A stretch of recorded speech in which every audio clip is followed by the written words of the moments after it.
آج پورے ہندوستان میں جہاں بھی اٹیک ہوتا ہے اس کو صرف ایک ہی نام دیا جاتا ہے، جہاد میں جہاد جہاد پھر وہ چاہے 2008 کا 26/11 ممبئی اٹیک ہو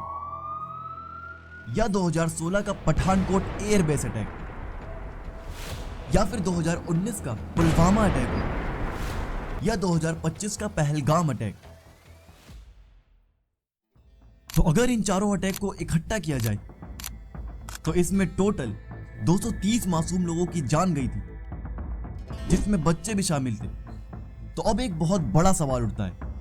کیا سچ میں یہ جہاد ہے اور کیا اسلام معصوموں کو مارنے کی پرمیشن دیتا ہے؟ تو آج ہم اسی بات پر ڈسکس کریں گے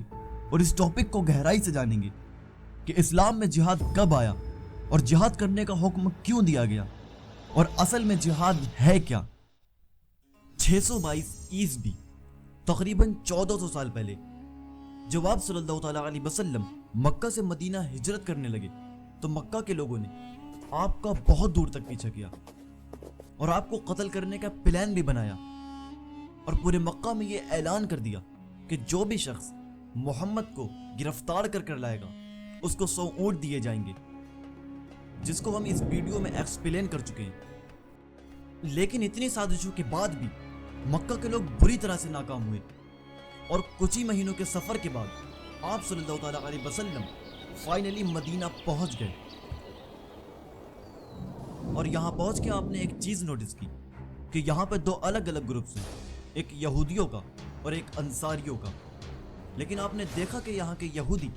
انصاریوں سے زیادہ طاقتور ہیں، اور رسول اللہ یہ اچھے سے جانتے تھے کہ آگے چل کے یہ یہودی اسلام کے لیے ایک بڑا خطرہ بنیں گے، اس لیے آپ صلی اللہ تعالیٰ علیہ وسلم نے ان یہودیوں سے ایک ٹریٹی سائن کروائی جس میں صاف لکھا ہوا تھا کوئی بھی کسی کا خون نہ بہائے گا، یہود کو مذہبی آزادی حاصل رہے گی اور وہ مسلمانوں کے ساتھ دوستانہ تعلقات رکھیں گے، اور جب دونوں میں سے کسی کو بھی تیسرے سے جنگ پیش آئے گی تو وہ ایک دوسرے کے مددگار رہیں گے، اور اگر کوئی باہر کی طاقت مدینہ پر حملہ کرے گی تو دونوں ساتھ مل کر مدینہ کی حفاظت کریں گے، اور ان سب چیزوں سے مذہبی لڑائی دور رہے گی۔ پھر اس ٹریٹی کے سائن ہونے کے بعد مدینہ کے اندر دونوں ایک دوسرے کے دوست بن کر رہنے لگے، لیکن یہودیوں کو یہ بات کچھ خاص ہضم نہ ہوئی، کیونکہ ابھی تک وہ جن انصاریوں پر حکومت کیا کرتے تھے اسلام آنے کے بعد انہی کو دوست بنانا پڑا، اس لیے وہ لوگ اوپر سے تو مسلمانوں کے دوست تھے لیکن دل سے اسلام کے خلاف تھے، اور اسلام کے اس ایک فیصلے کے بعد ان کی مخالفت بھی پوری طرح ظاہر ہو گئی، اور وہ لوگ کھل کر اسلام کے دشمن بن گئے، کیونکہ ابھی تک مسلمانوں اور یہودیوں کا ایک ہی قبلہ تھا، بیت المقدس، لیکن اسلام ایک ڈیفرنٹ مذہب تھا اور اس کو ایک دوسرے قبلے کی ضرورت تھی تاکہ اسلام اور یہود ایک مذہب نہ لگیں، اور آپ صلی اللہ تعالیٰ علیہ وسلم کے دل میں بھی یہ خواہش تھی کہ ان کا قبلہ بیت المقدس کی بجائے اللہ کا گھر کعبہ ہو۔ لیکن پھر بھی آپ صلی اللہ تعالیٰ علیہ وسلم نے 17 مہینے تک بیت المقدس کی طرف رخ کر نماز ادا کی، لیکن پھر ایک دن اللہ رب العزت نے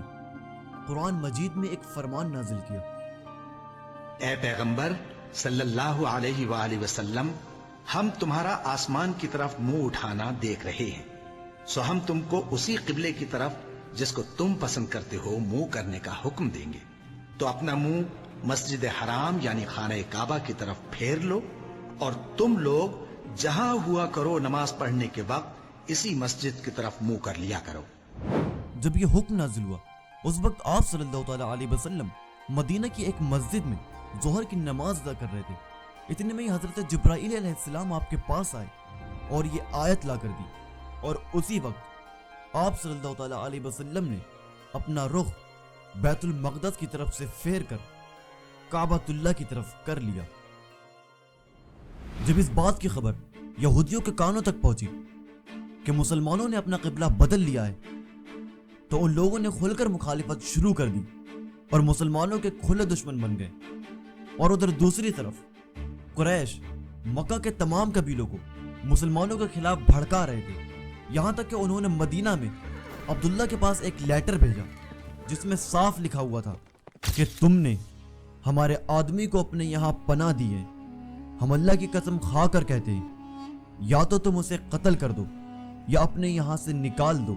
ورنہ ہم مدینہ پر حملہ کریں گے اور تم کو فنا کر کر تمہاری عورتوں پر ظلم کریں گے۔ جب اس بات کی خبر رسول اللہ کو ہوئی تو آپ صلی اللہ تعالیٰ علیہ وسلم نے عبداللہ کو اپنے پاس بلایا اور سمجھایا، کیا تم اپنے بیٹوں اور بھائیوں سے لڑو گے؟ کیونکہ اکثر اہل مدینہ مسلمان ہو چکے تھے، اس لیے عبداللہ نے قریش کا حکم نہیں مانا۔ اور مکہ کے لوگ پچھلے پیغمبروں سے یہ سن چکے تھے کہ ایک شخص ایسا آئے گا جو دنیا سے جاہلیت اور برائی کو ختم کرے گا اور اسلام کا جھنڈا لہرائے گا، اور کہیں نہ کہیں یہ لوگ بھی حضرت محمد صلی اللہ علیہ وسلم کو اللہ کا بھیجا ہوا وہی بندہ سمجھنے لگے تھے۔ اس لیے ان کو ڈر تھا کہیں ایسا نہ ہو ہماری حکومت ختم ہو جائے۔ پھر ان لوگوں نے اسلام کو ختم کرنے کے لیے زور لگانا شروع کر دیے اور سب سے پہلے مدینہ کے مشرکین اور یہودیوں سے رابطہ کیا۔ یہودیوں نے بھی مسلمانوں سے اپنی ٹریٹی توڑ دی اور قریش سے ہاتھ ملا لیا۔ اب مسلمانوں کے چاروں طرف دشمن تھے، مکہ میں قریش اور مدینہ میں یہودی۔ جو بھی اسلام قبول کرتا اس کو یہ لوگ بہت بری طرح سے مارتے اور مسلمانوں پر طرح طرح کا ظلم کرتے،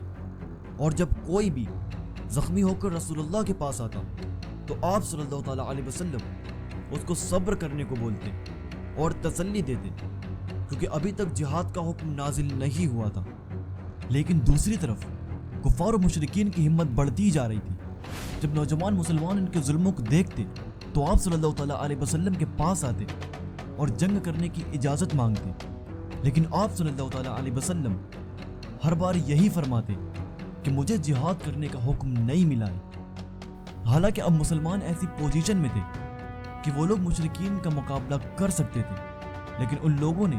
رسول اللہ کا حکم مانا اور خاموش رہے، جس سے کفار و مشرکین یہ سمجھنے لگے کہ مسلمان ہم سے ڈرتے ہیں اور ان میں ہم سے مقابلہ کرنے کی ہمت نہیں، جس سے ان لوگوں نے اپنے ظلم کو اور بڑھا دیا اور اب وہ مسلمانوں پر طرح طرح کا ظلم کرنے لگے۔ اور پھر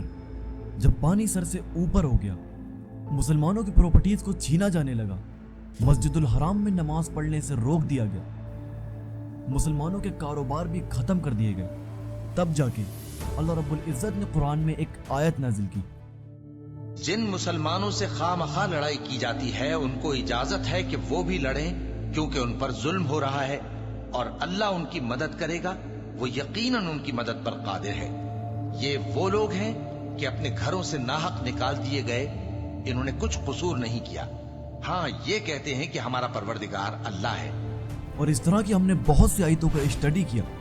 لیکن کہیں پر بھی ہم کو یہ نہ ملا کہ تم بے گناہ لوگوں کی جان لو یا معصوموں کو ستاؤ، بلکہ قرآن میں تو یہ لکھا ہوا ہے ظلم مت کرو، اللہ ظالموں کو پسند نہیں کرتا،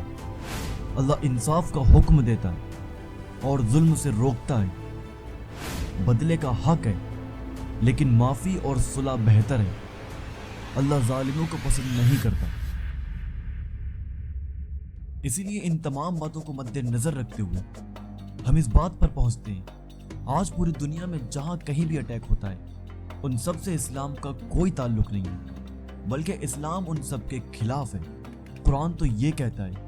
کہ آخرت ان کی ہے جو زمین پر تکبر اور فساد نہیں چاہتے، یعنی اللہ رب العزت نے یہ صاف منع کر دیا کہ جو بھی معصوم کو ستائے گا